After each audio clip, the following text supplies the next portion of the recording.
My name is Reid Nelson. This is Izzy Alkafas. This is This Week in Rec, Week 4, Fridley, Minnesota.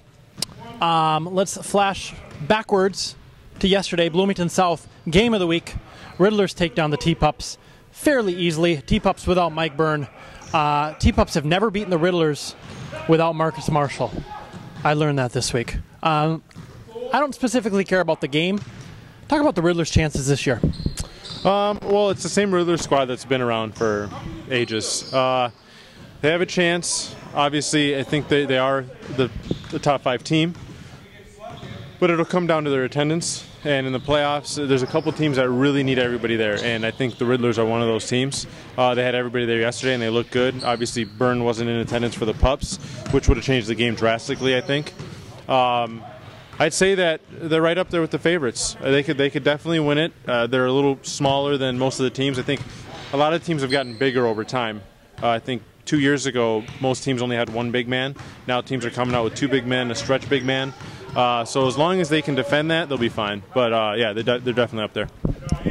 Okay, Rebels late 9:30 game. They take down the Lakers by, I want to say 30, 35? Do you remember what it was? I don't necessarily think they saved their season. I think they would have been fine even with a loss. But what does that win necessarily do for them? It builds momentum. I think they needed the win. They got robbed against the Gorillas because some dickhead tripped somebody. But I think that they'll be there. I predicted the 5-3 season for them. I think they might get to 4-4 because of those first 2 games. But I think they will get into the playoffs, obviously, and they may not get a bye, but they can beat any team at any time. It doesn't really matter who the Rebels play or what seed they get. If they got momentum and they play defense, they can beat anybody anytime. Okay, do you recall what the largest margin of victory was in Ultimate Hoops Rec history? I think Brandon Lorncott was involved in it somehow. Yeah, I think it was the Bulls beating the whatchamacallits a couple seasons ago. I think they won by 110. Well, Big Smash took down the whatchamacallits yesterday by 95. It was an ugly game, but what I do want to talk about is I want to give a special shout out to Tom Osskoop.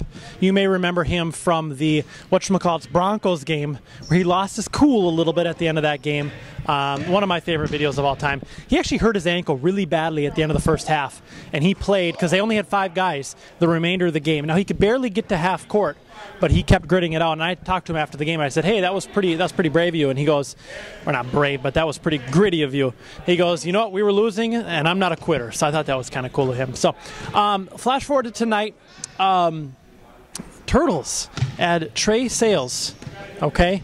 Now, I happened to see via social media today that Greg Regenscheid added Mr. Trey Sales to one of his accounts. So I knew that something was in the works. What does he do specifically for them on the court? He adds another athlete. I think if they're missing something, they're missing an athlete, because outside of Pat Magnuson, they're really not, above the rim players. He adds another dimension to them. I don't like the fact that they're at 8. I think they're better with 7. I think when they were the most dominant is when they had 7 2 seasons ago, and then they added Bryant, and Bryant's obviously one of their best players. But 8 guys, you can't get into rhythm, and it affects everybody from the top down. And it's evident because they keep barely squeaking by teams. They sub guys in that have been sitting for 5, 6, 7 minutes, and they're cold. So he's a great player, but I think they're better off with 7. And nothing against him. It's just a numbers thing. Right now, if you're making me predict a championship game, I'm predicting Bulls North versus the Riddlers. Bulls North tonight dismantle the Fob 5. What do you see out of that squad? Is that a complete squad with Wiskus and Marshall playing the way they are? Oh, yeah. I said it from the beginning. I said in my podcast, I think they're a top 4 team. They're great. It would have been nice to see Byrne in this game. Momentum shifted huge. It was a close game. It was like 15-15, and then it was like a 20-0 run. And without Byrne, the 5-5 offense is in shambles. We work through him. We work through him in the high post, we work through him in the low post, and we work off the ball. When he's not there, we really don't have a semblance of an offense. Hopefully we do get another chance to play them with a full squad. But they're very good. I wouldn't be surprised if they won it. Wiskus is dirty. Marcus is a very good player.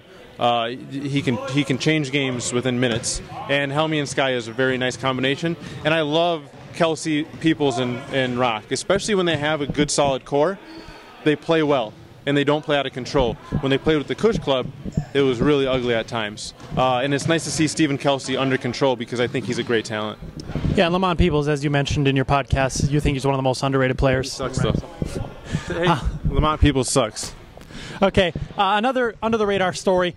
Killer Bees get their first win of the season, or is their first win of their franchise.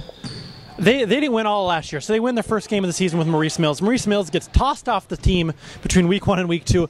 They come out and they lose to, was it Callahan in week 2? No, they beat Callahan. They beat Callahan week 1, then they lost to, was it Woodbury? I'm not sure, but they lost to a team. Okay, they lost to 7 in week 2. They got crushed by 7. And, you know, I'm not exactly sure what that had to do with it, but talk about playing with talent versus playing with your friends. Okay, because there is there's a fine line. You obviously want good players on your team, but you kind of want to play with your buddies too, right? Yeah, I mean, to a certain degree.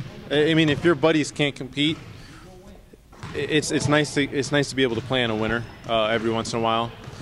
But you know, I don't know why they got rid of Maurice Mills. I know he's a little bit bigger of a personality. He may have tried to take over the team, and those guys were like, no, forget this. We'd rather just play and have a good time than have to listen to Maurice, because Maurice is a talker, and he can irritate people at times.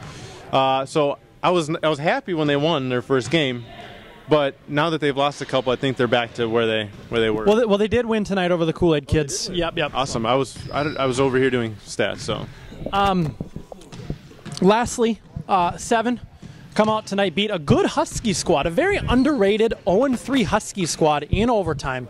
I think the Huskies are going to be 4-4. You know, at the end of the season, probably. Did 7 make a believer out of you tonight? No, I mean they're good. They're good, and I think we were right when we said they're an upgrade over Durant Jemima, but they'll get into the playoffs. They're going to play a team from Bloomington or one of these better teams, and they're going to get crushed. I think they're a little arrogant. The Huskies are very good. I want to highlight that they're a very good team. They play really well. If it wasn't for I don't know what happened. I forget his name, number 25 for them. We have it on video. I remember seeing in the game. He just left his man wide open and doubled off somebody else, and then the guy had a layup. And I think it was an and one, or he got fouled and he made one of the free throws. It's little plays like that change games, and the Huskies have been in all 3 games, and they just need to close. But they're good enough, and I think they will make the playoffs, and they can beat anybody because they play really well together. And I like Todd Fredrickson as a big man. I think he's very underrated. Okay, that is it for week 4. We'll see everybody next week. Izzy and I will actually be live, not live broadcasting, but doing a This Week in Rec from Las Vegas. What day are you going to be out in Las Vegas? The 17th through the 21st. So is that Friday to Monday? Friday to Tuesday. So we'll be doing a broadcast Friday night, Saturday night, and maybe if we get a chance Sunday afternoon. It's kind of a zoo Sunday afternoon, but we'll do our best. So we're going to do three episodes that weekend. So thank you very much, UH Nation. We will see you next week.